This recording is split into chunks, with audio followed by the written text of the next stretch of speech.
Well, it's noon here in Ventnor City, New Jersey, and our nation's capital, Washington, D.C. And this is news that you can use from CarEdge for, well, Wednesday, October 25th, with your host, me, dressed like a pumpkin, Ray, and, well, a finisher from the Austin Marathon, Zach. How are you today, handsome?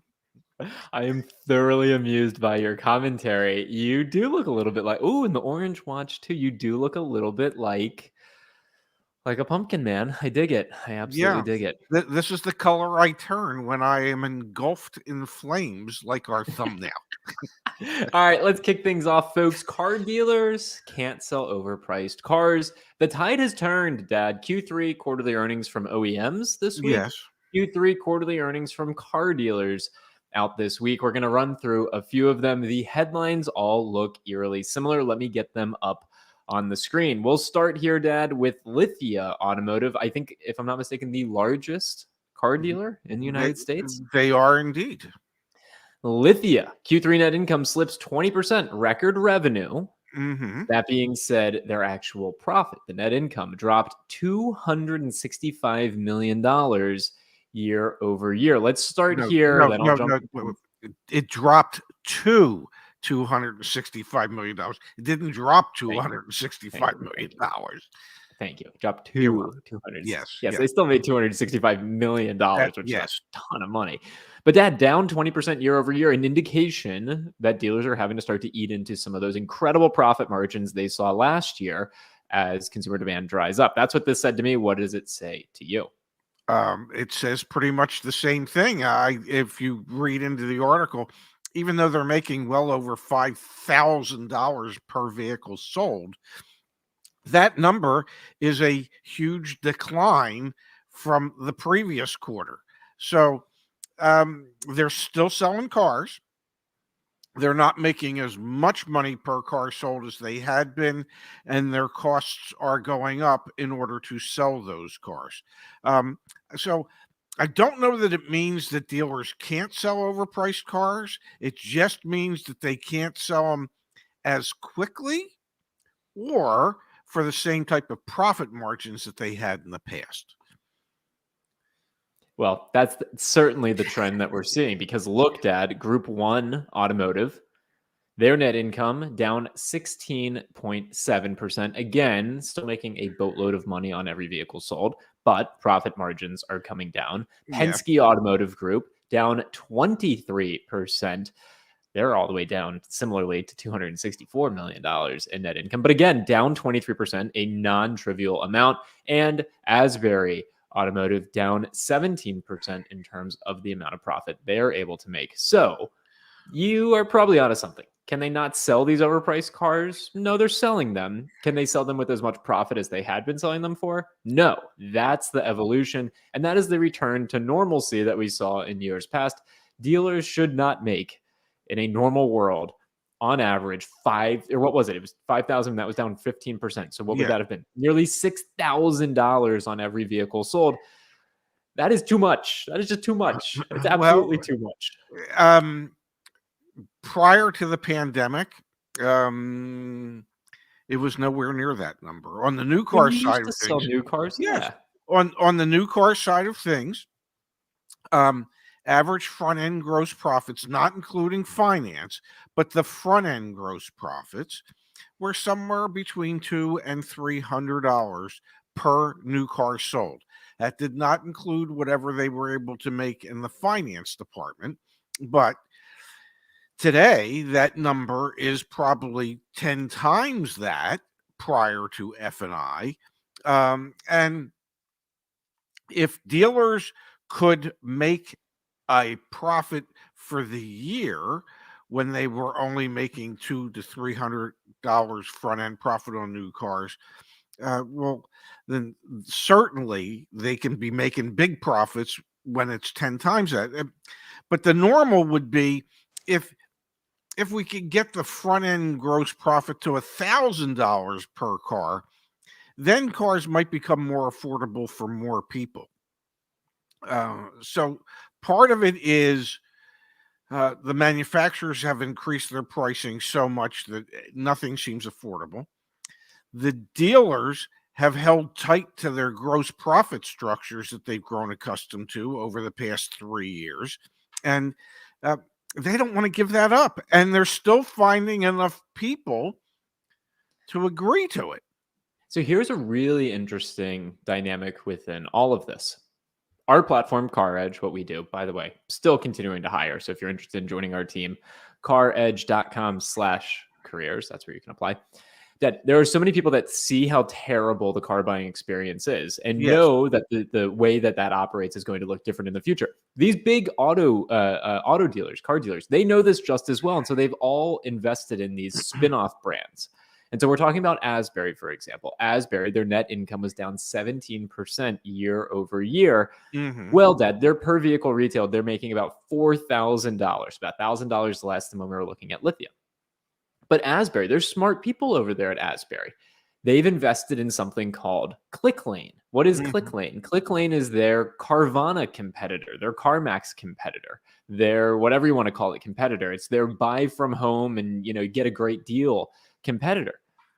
They are so proud, and this is amongst all of these big publics, they're so proud that they actually make $1,000 more in profit. You can see it right there. It says front end yield of $5,168. So you're seeing this almost like these dealership groups are leveraging the fact that they're starting to make less with people going to the dealership because they're negotiating, they're doing their thing, but they're finding ways to make even more through these like buy at home online type of programs. And you and I have talked about it ad nauseum on this channel and on the CarEdge channel.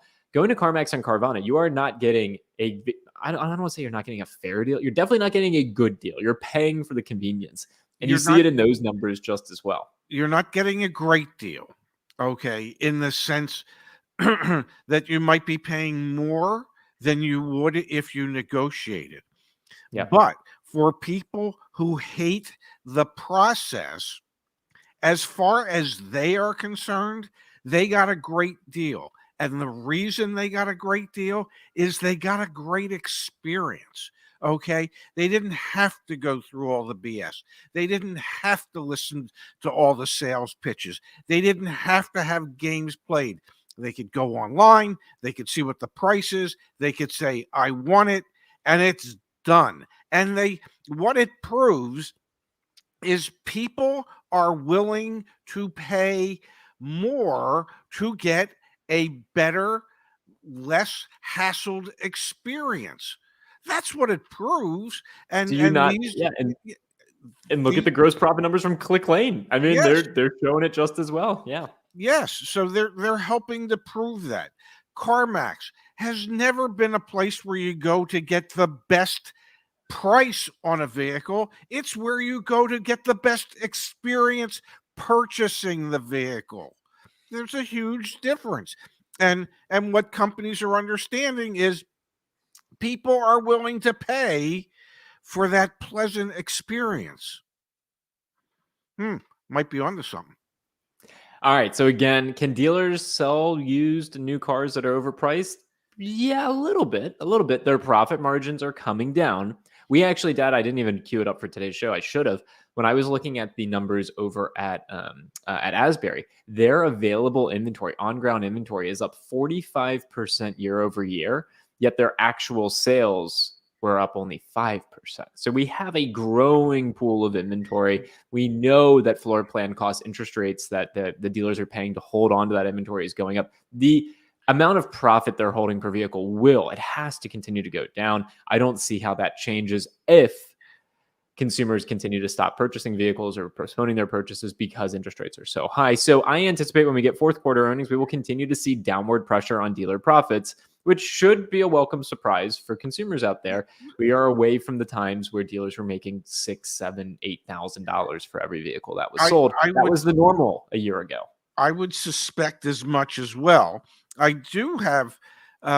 Did they break out how much their costs of flooring their inventory have grown while their inventory levels themselves have grown? I don't have that data queued up. I bet you that'll come out tomorrow in Auto Finance News. It's somewhere, I'm sure, in the quarterly report that they put out. I would imagine that for all these automakers, their floor plan costs have gone up materially year over year.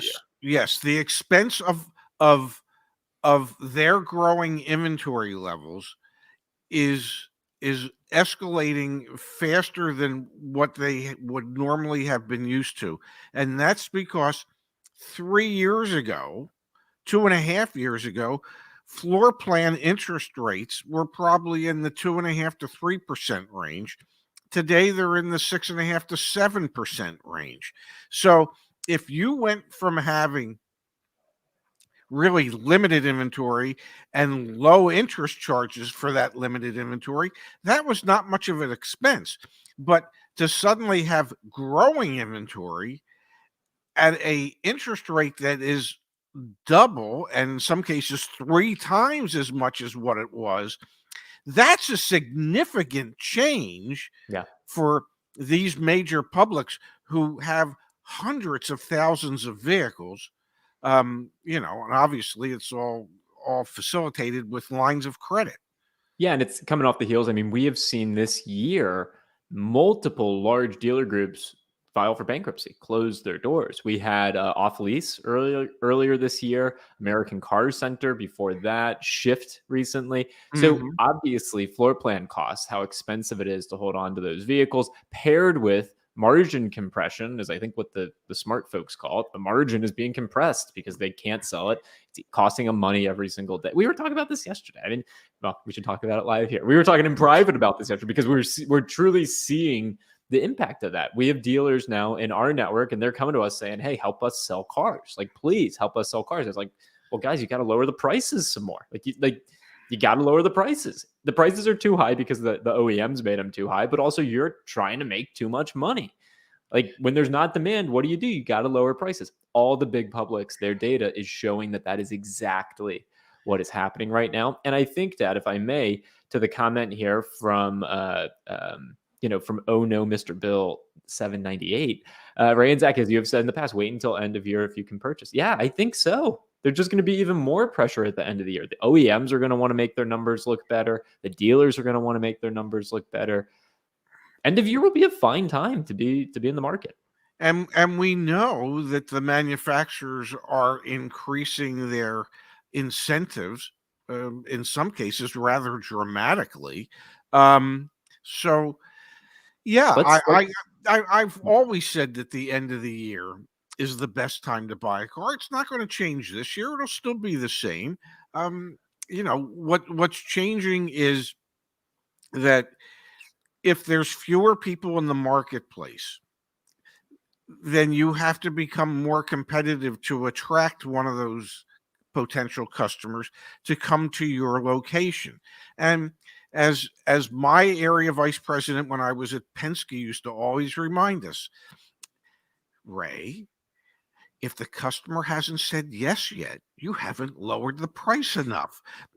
I mean, realistically, when people come into dealerships where they know that they're going to have to negotiate, the thing that ultimately seals the deal is you've lowered the price enough so that they feel as if there's enough value to be able to say yes. And if you're in competition for that same customer and there's very few of those customers, then you have to be much more aggressive in your pricing to get them to say yes. And it's even happening for the import brands. We spend a lot of time ragging on the domestics here because their inventory levels are quite high. They're dealing with all this stress with the UAW. Dad, look at this from Cox Automotive. Hyundai, their Yes. earnings coming out soon. Hyundai Motor tripled incentives, still lower than before pandemic. In total, Hyundai Motor spent an average of $1,890 per vehicle on third quarter incentives. That is up 317% from last year in the third quarter when it was merely $453. So this trend is happening across the board with the exception of probably Honda and Toyota. But even for some Hondas and some Toyotas, you're looking for a Yes. Toyota pickup truck, there is more incentive spending there. There's more margin compression for dealers. This is happening across the board. Is it dealers can't sell overpriced cars? Yeah, it is. It is. Is it at the level of like flames and the world on fire? No, of course not. But it is happening. Like that is true for even Hyundai. Dad, tripled incentive spend year over year. To me, that when I saw that, whoa, mind-boggling. Well, that to me indicates that one of the reasons they have to increase their incentives as much as they have is because they've increased their MSRPs as much as they have. And in order to keep their vehicles at a payment price point, not the actual selling price point, but a payment price point. That requires them to incentivize the sales more with more cash or whatever, so that they can keep the customer at a payment that they still feel is affordable and acceptable.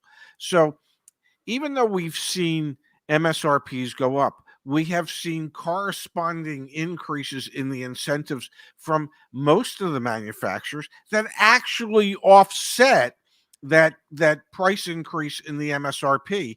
But the only reason it's being done, Zach, is to keep the monthly payment at a level where the customer can still feel somewhat comfortable saying, yeah, I can afford the average monthly payment of $750 a month. So I will share this with you, Dad. Hyundai's average transaction price did go up in the third quarter by 3%. You have a gut check on what you think Uh-huh. the average transaction price for a Hyundai vehicle is. This is going to include Kia and Genesis as well in the overall. You can also give me a guess for just Hyundai or just Kia if you'd like. But what do you think? Because it did go up just a little bit. Well, if it went up 3%, we got to be getting pretty close to $38,000. I'm guessing. He's so good. I don't even read Thirty-seven these thousand. articles that you send to me, but $37,253 is the average transaction price for the Hyundai brand. We actually saw a 5% increase in average transaction price for just Hyundai to $36,584. Kia is still the cheapest option in the Hyundai Kia family, $35,607. It stayed flat, and Genesis flat as well at $61,977. So to your point, incentives tripled because MSRPs continue to go up. Average transaction prices continue to stay high. You need to find ways to fit people into payments. Again, we recommend use our free OTD calculator, out the door price. Google search the heck out of that if you're going to negotiate a car deal. At the end of the day, a lot of people are still, everyone's human. We're payment shoppers. So that's where the incentives come in. and the other thing that to me is really interesting about this, um, their percentage of sales. They're what, number 4 in the country now. They Hyundai, yeah, let the me double Hyundai check. Hyundai Kia Genesis brand, um, and we have talked about it extensively that there have been engine issues and other issues with Hyundais and Kias, and yet their popularity is continuing to grow. And the reason for it, in my mind, is that they're still affordable and people are willing to put up with the potential quality or engine issues that they've heard about in the past because, well, it's still affordable and Yeah. it looks pretty good on the inside and the styling of the vehicles is pretty good. So people will put up, and hell, they've proven this at Ford. Uh, People would put up with a slightly lower quality or service issue concerns if either the brand loyalty or the affordability. So this is just more proof of that. In 2019, Hyundai Motor ranked the number 7 automaker in total U.S. sales. In the third quarter, it was number 4, passing Stellantis, Honda, and Nissan, and lagging number 3 Ford by only 66,000 units without the benefit of selling a full-size pickup truck. There you go, Wow. Pops, to your point. I mean, Hyundai Kia Group, they are takeout pickup trucks. They're one of the largest automakers in the United States. They are, for many people, the affordable option. Okay, that still looks good style wise, looks decent on the interior. So people are willing still to gravitate towards that affordable option, um, regardless of quality issues or service issues or engine issues that they've had in the past.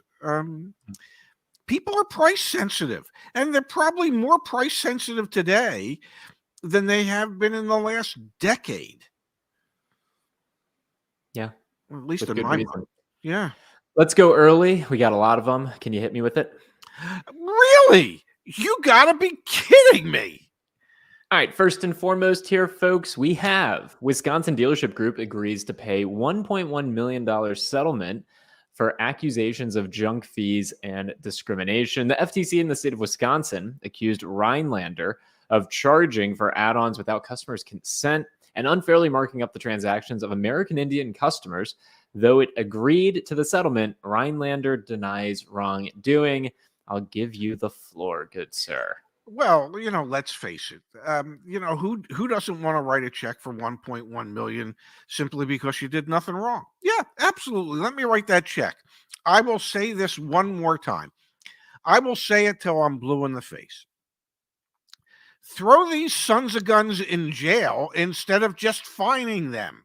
Okay, if they're guilty of something, prove them to be guilty of something, and don't let them buy themselves out of that guilty plea by saying, okay, we'll stroke a check for $1.1 million. Don't admit guilt. Promise you won't do it again. Please promise. And we'll pretty much let you off. No, throw them in jail. There is something fundamentally wrong when people can flaunt the laws, break the laws as often as some of these dealer groups do, okay, and then stroke a huge ass check and not have to admit any guilt. If when Napleton Auto Group had to stroke a check for $10 million, if instead of stroking a check for $10 million, I don't know, one of the Napletons themselves had to spend 10 years in jail, well, then maybe they'd actually stop doing this stuff. But to make them pay $10 million and not admit guilt, just one time hold these. God, I can't say what I want. Just hold them truly accountable. Make them pay, not dollars and cents wise, but with their time and in custody. Do you think for a second that the Napleton organization or the Rhinelander organization would continue to do what they're doing if, I don't know, the head of the company was, well, away from his family because he had to spend 2 or 3 years in jail? Do you think that they would really continue to do that if the consequence for doing it was actually being separated from your family, living in a jail cell somewhere? I guarantee you this nonsense would stop.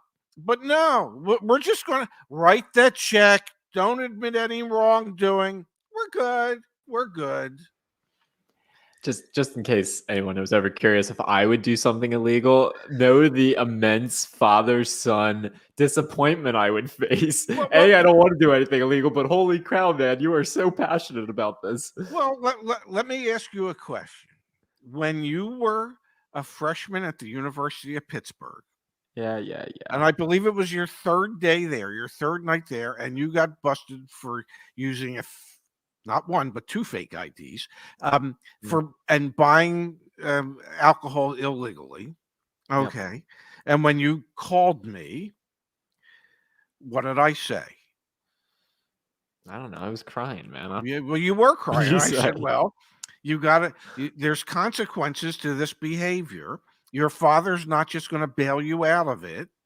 I will help you find an attorney. You're paying for that attorney. You need to know that there's a cost associated with doing things that you shouldn't do.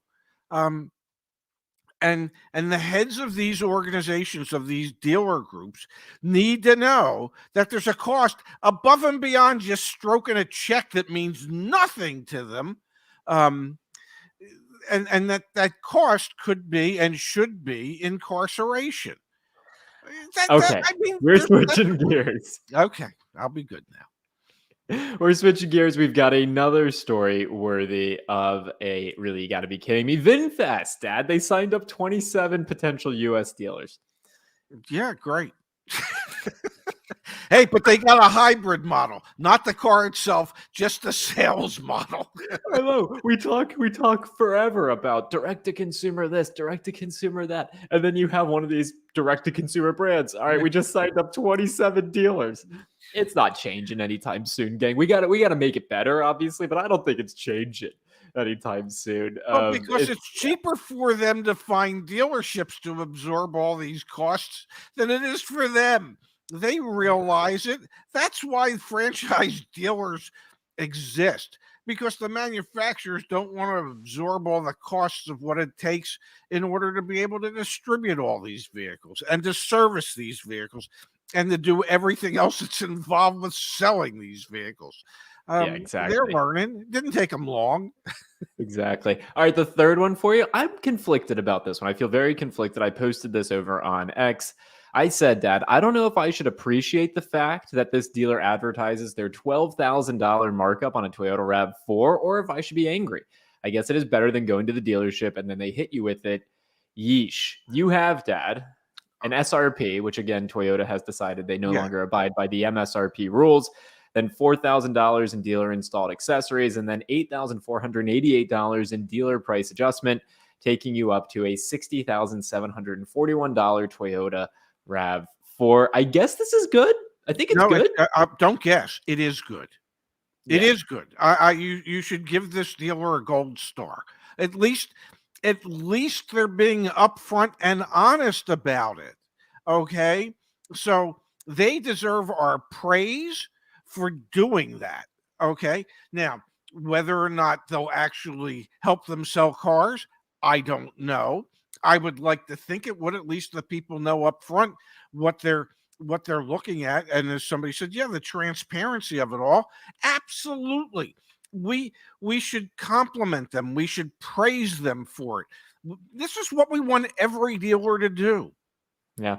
Whether you're adding a market adjustment, whether you're adding dealer installed accessories, put it out there for the world to see so people know what they're going to be expected to pay for it, as opposed to advertising some bogus ass price that you have no intention of selling that vehicle for. So you shouldn't be conflicted at all. You should give them a gold star. You should praise them. You should encourage others to do the same thing. CarEdge Dealer Reviews is coming back in about a week, maybe 2 weeks from now. Great iteration from the team. My dad's seen it when we did a team meeting. It looks great. We need to help identify these dealers that are transparent, whether you want to pay the adjustments or not. But like there's an opportunity as a community to identify the transparent, trustworthy dealers, and hopefully, they also have fair pricing, and we can give them our business. Dad, I just want to mention you shared my getting arrested. I've written about this. This was posted back on my website, chefska.com/arrested back in March of 2016. So if anyone's curious, learned a lot from that experience, and you taught me a lot from that experience. So I'll go back and I'll reread this and figure out what I learned. But yeah, thanks for outing me live on YouTube for what happened to me when I was young and naive and reckless. Isn't that what parents do? They embarrass the hell out of their children. I'm pretty sure, man. And speaking of embarrassment, do you have that picture to pull up that I sent you? Oh, yes, I do. Give me one moment. It's gonna take a second. Vamp for a sec. Okay, because it's not often that if you were born in Phoenix, Arizona, and you were a Phoenix sports fan, that what as a Phoenix sports fan typically is, disappointment. I mean, just when we were season ticket holders to the Cardinals, the Arizona Cardinals football team, before we moved here, it was like by the third week of the season, the third week of September, we're looking at each other and we're going, well, wait till next year, because that's how bad our sports teams are. So here's a picture of my two children. That would be Zach when he was a little husky on the left, and his sister Dara on the right when they were honorary bat kids for the Diamondbacks.